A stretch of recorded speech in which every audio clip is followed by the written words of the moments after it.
Nursing home falls are extremely common, and they're often the cause of some of the most severe injuries we see for a nursing home resident.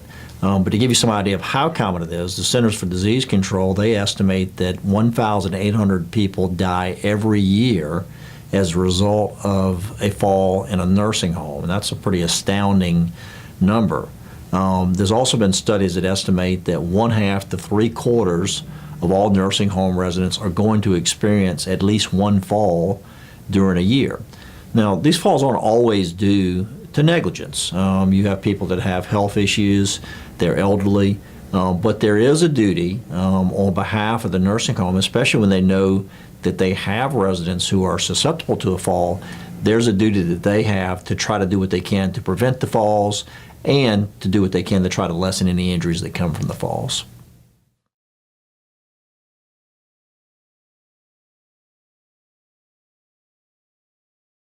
Well, to try to reduce the risk of a fall occurring, there's certain safety precautions that can be taken. And you're talking about things like bed rails, grab bars, motion detectors, alarms that allow you to know if you've got somebody that's very susceptible to a fall, something that tells you, hey, this person is up and about in their room.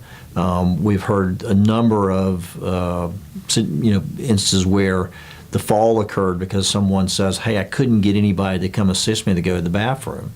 Well, these are people, just like you and me, they've got a lot of dignity. They're sitting there thinking, hey, I'm getting ready to soil myself, and nobody's coming to help me get to the bathroom.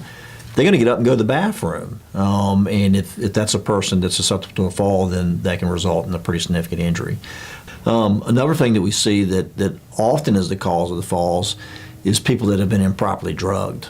And that can be based on either a mistake, and mistakes happen, but you have to be very careful when you've got people's medications involved. And in some egregious situations, there was a pretty famous case, or a case that got a lot of attention up in North Carolina, where residents in the Alzheimer's wing were actually being drugged with methadone to try to keep them under control because they were people that tended to be agitated because of their condition. And obviously if somebody's drugged, that's going to make them more prone to a fall as well.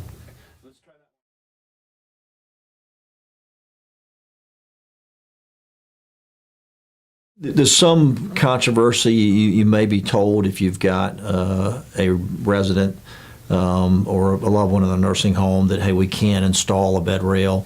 That's not true. There's been legislation passed. As long as you have a doctor's order, a bed rail can be installed.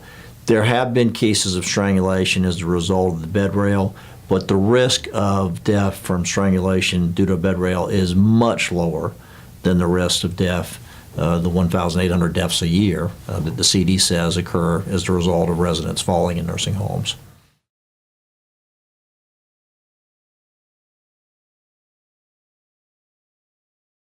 Well, falls happen for a number of reasons. They can't always be prevented, and it doesn't necessarily mean that there's been negligence every time that a resident falls in a nursing home, but unfortunately, oftentimes, it is due to negligence. Understaffing is probably the biggest reason that you see falls occur. You just don't have enough people there in a staff position to properly take care of the residents. I mentioned earlier the situation where someone is calling for assistance to go to the bathroom and the assistance doesn't come in a timely manner, that person's going to try to get up and go to the bathroom. And if they've got certain risks for falls, that's a recipe for disaster.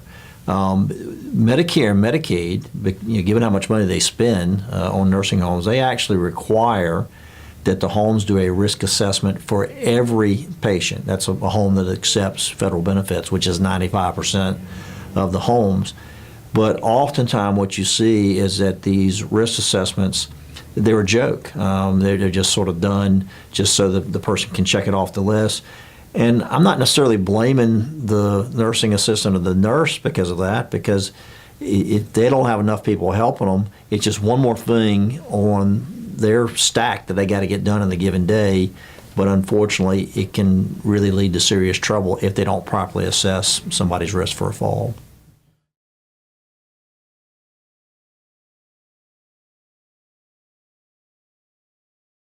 If you've had a loved one and they've fallen and they've sustained a serious injury, or God forbid they've died as a result of the injuries that they sustained, please call the Joye Law Firm, 843-554-3100. The assessment of your case, our review of your case is absolutely free. We have a nurse consultant who will look at every case to see, was there evidence of negligence? And so it's no risk. I would urge you to give us a call. Let us talk to you. Let us gather information. It costs you absolutely nothing to get your claim investigated.